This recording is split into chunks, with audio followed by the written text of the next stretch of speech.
The estate was massive, almost intimidating, but the real problem wasn't the size, it was the company. 3 alien women, all assigned to be his personal maids, stood before him, their eyes glistening with a mixture of curiosity and thinly veiled amusement. The tallest one, violet-skinned with horn-like ridges curving above her forehead, folded her arms. "So, you're the human?" The shortest, barely reaching his chest but all curves and attitude, cocked her head. "Huh? I thought you'd be bigger." The third, a softer presence with luminescent blue markings along her arms, nodded thoughtfully. "Yes, quite small. But fascinating." He cleared his throat. "Well, Wait," the short one interrupted, stepping closer and squinting at his body. "Is this all you?" Her finger hovered over his skin-tight nanosuit, which had seamlessly adapted to the planet's atmosphere and his movements. It looked organic, like a second skin. He sighed. "It's a suit." They didn't look convinced. The violet-skinned one tilted her head. "And it comes off?" "Of course." "Fascinating," the short one murmured again, her gaze drifting downward in an entirely too appraising manner. He rolled his shoulders, ignoring their intense scrutiny. It had been a long day of cultural briefings, negotiations, and trying to avoid being accidentally poisoned by alien delicacies. He just wanted a bath and sleep, not to be analyzed like a rare specimen. The maids, however, had other plans. "You'll be staying in the estate's private guest wing," the blue-marked one informed him, motioning toward a lavish room with a bed big enough for 3 people.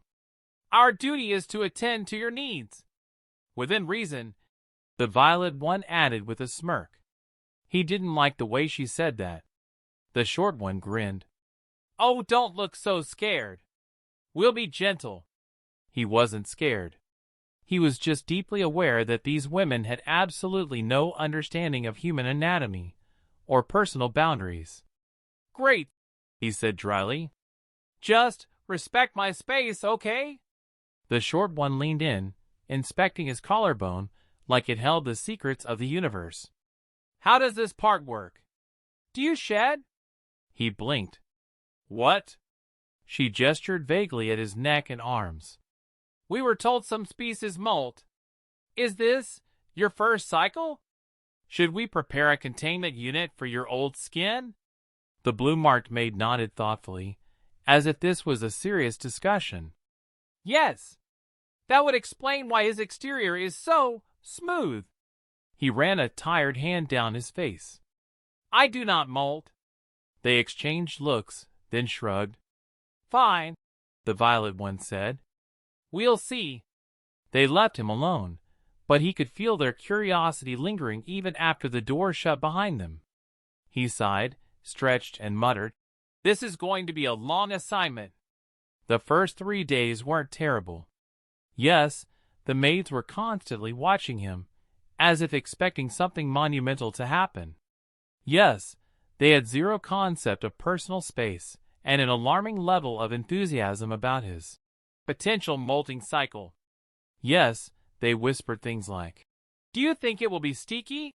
and "Maybe it happens when he's aroused." But overall, they were competent. The estate was well kept, and they didn't actively try to seduce him. Though the violet one flirted constantly, the short one made a game of flustering him, and the blue-marked one, well, she just stared too much. It was fine. Then came the bath incident. He'd just finished a long day of negotiations, eager to wash off the sweat and tension. As he stepped into the estate's opulent bathroom, he locked the door, because experience had taught him better. The nanosuit was adaptive, adjusting to temperature, pressure, even minor wounds. But it was still technology, and after several days of constant use, it needed a reset. He pressed the release command. The suit peeled away, dissolving cell by cell, revealing his bare skin underneath. The relief was instantaneous. A sigh left his lips. Finally. Privacy. That was the exact moment the door swung open. All three maids stood there. His brain short-circuited. The short one screamed. The blue-marked one gasped, covering her mouth in what looked like pure horror. The violet-skinned one? She just stared. Then, in a voice both fascinated and mildly disturbed, she whispered, "Oh, my stars!" Panic exploded through the room. "He's molting!" the short one shrieked. "Oh, gods, it's worse than I thought!" the blue-marked one wailed. "Wait, no! This is normal! This is just—" He didn't get to finish, because the short one had already launched herself forward, hands frantically reaching toward his chest. "Hold still! We need to contain your shedding! If it spreads—" "What?" "No, stop!" Too late. Her small hands landed on his very bare chest. Everything froze. Her eyes went wide. Her lips parted. "It's so soft!" The violet-skinned one grabbed his arm, her eyes wide with scientific curiosity. "How are you still alive? You lost your entire exoskeleton in an instant." "I don't have an exoskeleton." The blue-marked maid stared at his lower half, blinking. "Then, why is that part getting bigger?" His soul left his body. The short one's face turned a shade of purple he didn't think was possible. "Wait. No. That's not molting." The violet-skinned one grinned, her grip tightening. "Interesting. Very interesting. I need you all to leave." They didn't move. "Now!" Silence. Then, in a dead serious voice, the blue-marked one whispered, "Should we call the medics?" His eye twitched. The short one was still touching his chest, her fingers twitching like she was fighting the urge to squeeze something. "So just to be absolutely clear, this isn't a life-threatening event?" "No." Another pause. Then, "But it's still functional, right?" His dignity imploded. "Out. Out. All of you. Right now." They reluctantly shuffled toward the door. The violet one, grinning ear to ear, winked at him before exiting. "If you ever need assistance with your regeneration process, let us know." The blue-marked one looked way too intrigued for his liking. The short one just groaned into her hands. "I need to lie down." The door finally shut. He stood there, naked, horrified, and questioning every life decision that led to this moment. Then, in a horrifying realization, he noticed something sitting on the counter. One of them had left behind a med kit labeled "Severe Skin Trauma Recovery." They really thought he was dying. His head fell back against the wall. "This mission is going to kill me." The next morning, he woke up to the sound of whispers. "Does he look weaker? I don't know. What if he's still recovering? What if he's delicate now? What if he's fragile?" He groaned, rolling onto his side. "I can hear you." Silence. Then the door clicked open, and all three maids filed in, their expressions an unholy mix of concern and scientific curiosity. The short one cleared her throat. "So, how's your condition?" He rubbed his face. "I don't have a condition." The violet-skinned one folded her arms, studying him like a test subject. "No abnormal side effects? No residual weakness?" "No." The blue-marked one tilted her head, eyes scanning him with unsettling precision. "Your skin looks softer. It's always looked like this." A long pause. Then the short one pointed at his pants. "And is it still?" "Do not finish that question." She held up her hands. Okay. Just checking." He dragged a hand down his face. "I'm fine. Can we all just move on?" The maids exchanged glances. The violet-skinned one smirked. "Oh, we've moved on. We just have a few more questions." He immediately regretted everything. The first question was bad. The second was worse. By the third, He was actively contemplating escaping into the wilderness. Do all humans get bigger like that? Is it a defense mechanism? A mating signal? Can you control it? I said we are not discussing this. The short one huffed. Fine. But you can't blame us for being curious. You were hiding that thing inside you. He choked on air. IT was in my pants. Same thing. No. No, it is not. The blue-marked maid was still analyzing him, muttering under her breath. Fascinating. No natural armor. No scales. Just soft, fragile skin. I am not fragile. She ignored him, jotting something down in a small alien-looking notepad. The violet one was grinning. So when does it happen again? He froze.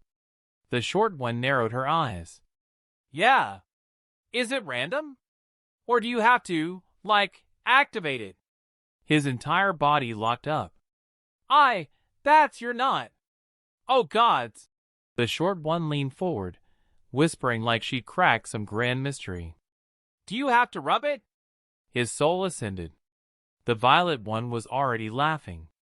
Oh, this is gold. The blue-marked one wrote something else down. He needed to leave. Now.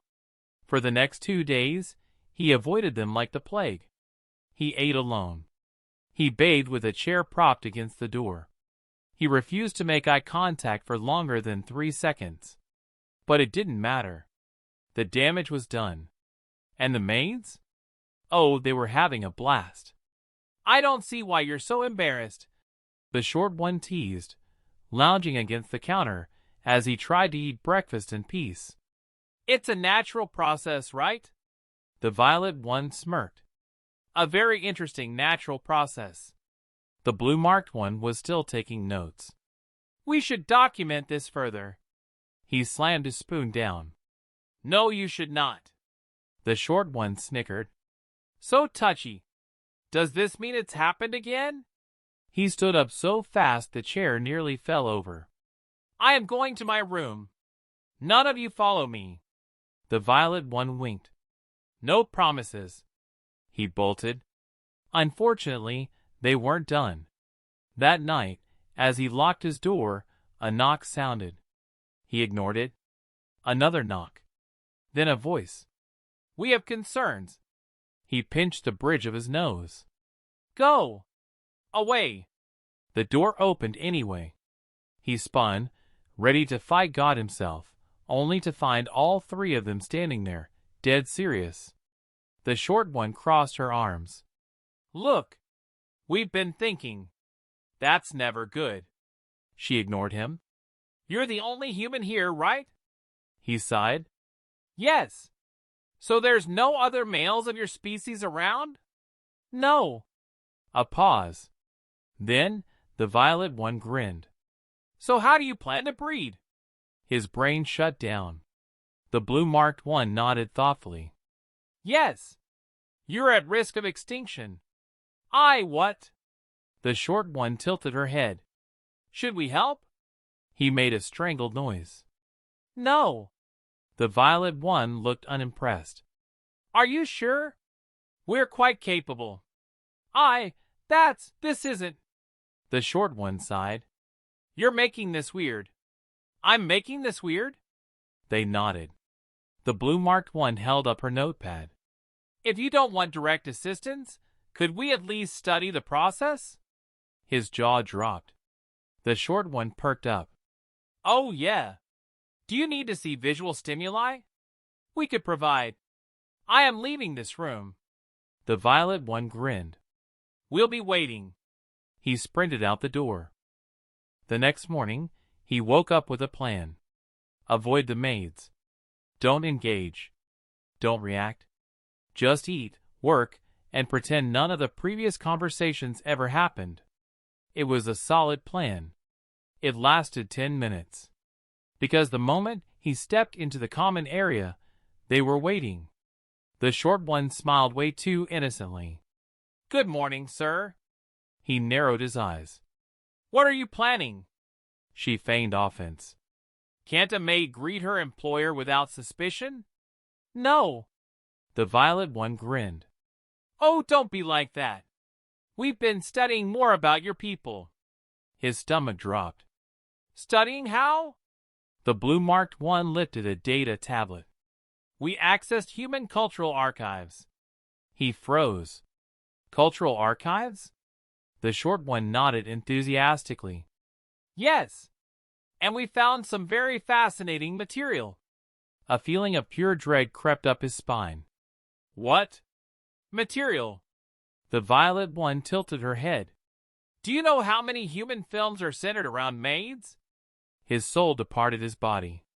The short one grinned. We had no idea you had such close relationships with your servants. No. He held up a hand. Whatever you saw, it's inaccurate. The blue-marked one scrolled through the tablet. It seems to be a recurring theme. Maid uniforms, submissive behavior, cleaning duties that suddenly turn into... She paused, reading. Unavoidable passionate encounters. His brain malfunctioned. The short one wiggled her eyebrows. Are we underdressed? He choked. You are not wearing that. The violet one snickered. So you admit it's accurate? No. The blue-marked one continued scrolling. There's a surprising amount of detail on human reproductive behavior. We were able to locate a category called instructional videos. His heart stopped beating. You what? The short one smirked. You should have told us your people valued hands-on learning. He nearly blacked out. Avoidance was impossible now. Every time he walked into a room, they watched him like scientists observing a specimen. The short one leaned against the doorway while he tried to drink coffee. So, when do we do the oil massage? He nearly spit out his drink. The what?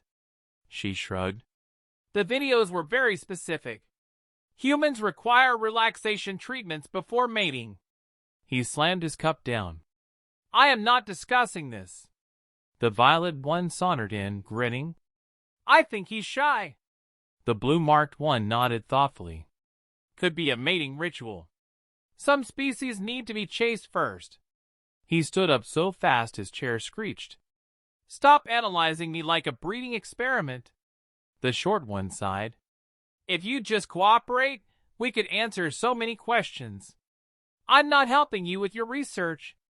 She smirked. So no to the massage? No. The violet one rested her chin on her hand. What about the other technique? The one where? He bolted out of the room. They laughed the whole time. That night, he double-checked the door lock. Then triple-checked it. Then, just to be safe, he moved furniture in front of it. No way in hell was he waking up to another interrogation. Satisfied, he collapsed onto the bed, determined to sleep without interruption.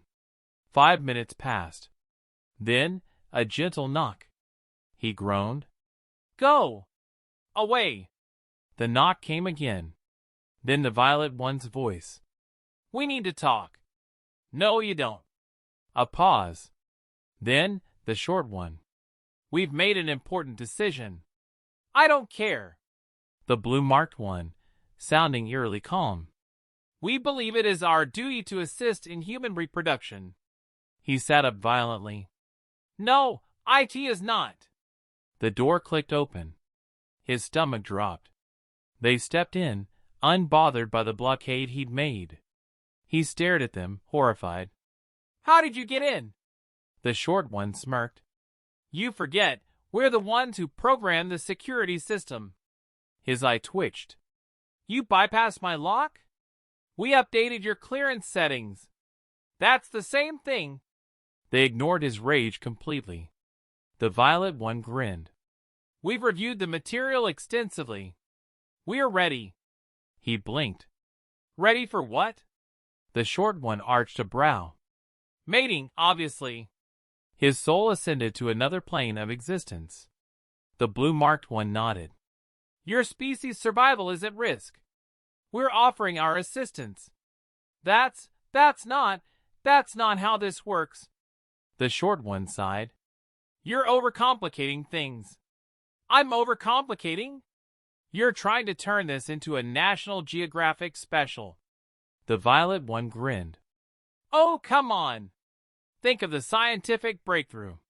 His hands went to his face. I hate everything. The blue-marked one flipped through her notes. If you're hesitant, we can start with observational study. No. The short one tilted her head. Not even just a small test? I will escape this planet. The violet one smirked. We'll just track you down. He fell back onto the bed, staring at the ceiling in defeat. This was his life now. He woke up to the distinct, unsettling sound of whispering. For a moment, he thought it was just a dream, until he opened his eyes and saw 3 figures standing at the foot of his bed. His brain took exactly 2 seconds to process this. Then he yelled, "What the hell?" The short one shushed him. You'll wake the others. His pulse skyrocketed. I am the only one here. The violet one sighed dramatically. And yet, you still insist on sleeping alone. So tragic. His hands gripped his blanket like a shield. What are you doing in my room? The blue-marked one tilted her head. Finalizing our research. He glared. I am not a research subject. The short one grinned. That's exactly what a research subject would say. He threw a pillow at her. She dodged. The violet one leaned in slightly. Look, we've been studying your kind for weeks now, but we're missing one crucial piece of information. He narrowed his eyes. What piece? The blue-marked one flipped through a small notebook. Humans demonstrate various signs of arousal, including but not limited to increased heart rate, dilated pupils, and heightened sensitivity to touch. His soul left his body. No. Stop. The short one grinned wickedly. What we don't fully understand is what triggers these responses most effectively. He immediately shot up and scrambled backward. You are not running experiments on me. The violet one clicked her tongue. Ugh, fine. No touching. But. No but. The blue-marked one nodded thoughtfully. Verbal responses may be just as informative. He shook his head violently. Nope. Nope. Not happening. The short one sighed. Come on. Just say one thing. No. Something small? No. The violet one grinned. What if we say something first? His eye twitched. I don't trust you. The blue-marked one flipped a page. One of the human recordings we studied contained a very common phrase. We wish to test it. His gut filled with dread. What phrase? The 3 of them exchanged looks. Then, in perfect synchronization, they leaned in close and whispered. Daddy? He threw himself off the bed. Absolutely not. The short one cackled. Bingo. The violet one snickered. Immediate reaction. Strong response. Fascinating. He stumbled to his feet, clutching his chest. I am filing a complaint with the Intergalactic Ethics Committee. The blue-marked one made a note. Elevated pulse. Increased vocal strain. Stop taking notes. The short one smirked. Admit it, we're thorough. You are menaces. The violet one grinned. Would you like us to use a different phrase? He pointed to the door. Out. They didn't move. He took a deep breath. If you leave, I will tell you the most arousing phrase in human culture. The short one narrowed her eyes. You're bluffing. He gave a slow, solemn nod. Oh no! This is ancient wisdom. Sacred knowledge. Only passed down through generations. The blue-marked one frowned in curiosity. What is it? He steeled himself. Then, in the most serious tone possible, he said, We can split the bill. A horrified silence filled the room. The short one visibly recoiled. That's awful. The violet one shuddered. So cold. So emotionless. The blue-marked one looked genuinely shaken. Your species truly has no limits. He clapped his hands. Good. Now get out. This time, they actually left. He collapsed back onto his bed, staring at the ceiling. He'd won. For now.